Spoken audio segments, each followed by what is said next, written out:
ರಾಜಕೀಯವಾಗಿ ಒಂದು ರೀತಿ ಸಚಿವ ಸತೀಶ್ ಜಾರಕಿಹೊಳಿಯ ಪುತ್ರ ಸೈಲೆಂಟ್ ಎಂಟ್ರಿ ಕೊಟ್ಟಿದ್ದಾರೆ. ಅಧಿಕೃತವಾಗಿ ಸಕ್ರಿಯ ರಾಜಕೀಯಕ್ಕೆ ರಾಹುಲ್ ಜಾರಕಿಹೊಳಿ ಎಂಟ್ರಿ ಕೊಟ್ಟಿದ್ದಾರೆ. ರಾಜ್ಯ ಯುವ ಪ್ರಧಾನ ಕಾರ್ಯದರ್ಶಿಯಾಗಿ ರಾಹುಲ್ ಜಾರಕಿಹೊಳಿ ಆಯ್ಕೆಯಾಗಿದ್ದಾರೆ.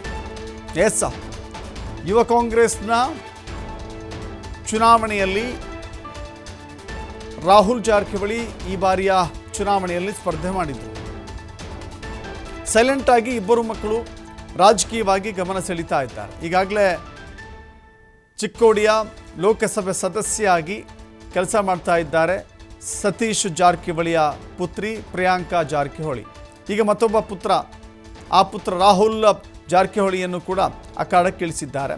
ಇದೇ ಮೊದಲಲ್ಲ, ಈ ಹಿಂದೆಯೂ ಕೂಡ ಅಂದರೆ ಸತೀಶ್ ಜಾರಕಿಹೊಳಿಯವರು ಶಿಗ್ಗಾವಿ ಕ್ಷೇತ್ರದ ಪ್ರಚಾರದಲ್ಲಿದ್ದಾಗ ಕಳೆದ ಉಪಚುನಾವಣೆಯ ಸಂದರ್ಭದಲ್ಲಿ ರಾಹುಲ್ ಜಾರಕಿಹೊಳಿ ಅನೇಕ ಕಡೆಗಳಲ್ಲಿ ಹೋಗಿದ್ದಾರೆ, ಪ್ರಚಾರ ಮಾಡಿದ್ದಾರೆ.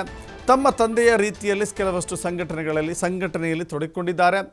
ಪಕ್ಷದ ಪರವಾಗಿ ಪ್ರಚಾರ ಮಾಡಿ ಪಕ್ಷವನ್ನು ಗೆಲ್ಲಿಸುವ ನಿಟ್ಟಿನಲ್ಲಿ ಬಹಳ ದೊಡ್ಡ ಹೋರಾಟವನ್ನು ಇವರೂ ಮಾಡಿದ್ರು, ಇವರ ತಂದೆಯವರ ಜೊತೆಗೆ ಕೈ ಜೋಡಿಸಿದ್ರು. ಈಗ ಪುತ್ರಿ ಪ್ರಿಯಾಂಕಾ ಜೊತೆಗೆ ಚಿಕ್ಕೋಡಿ ಅಲ್ಲಿ ಸಂಸದೆ ಆದರು. ಈಗ ರಾಹುಲ್ ಎಂಟ್ರಿ ಆಗಿದೆ. ರಾಹುಲ್ ರಾಜ್ಯ ಮಟ್ಟದ ಪಕ್ಷದ ಸಂಘಟನೆಯ ಜವಾಬ್ದಾರಿಯನ್ನು ಈಗ ಹೊತ್ತಿದ್ದಾರೆ.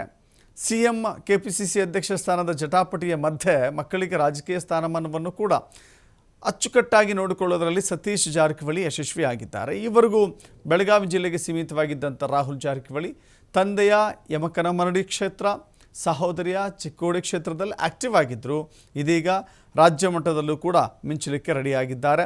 ಯುವ ಕಾಂಗ್ರೆಸ್ನ ವಿಚಾರದಲ್ಲಿ ಚುನಾವಣೆಯನ್ನು ಸ್ಪರ್ಧಿಸಿ ಅತ್ಯಧಿಕ ಮತಗಳನ್ನು ಕೂಡ ಗಳಿಸಿದ್ದಾರೆ. ಅದರ ಮೂಲಕ ರಾಜಕೀಯವಾಗಿ ಪದಾರ್ಪಣೆ ಮಾಡಿದ್ದಾರೆ.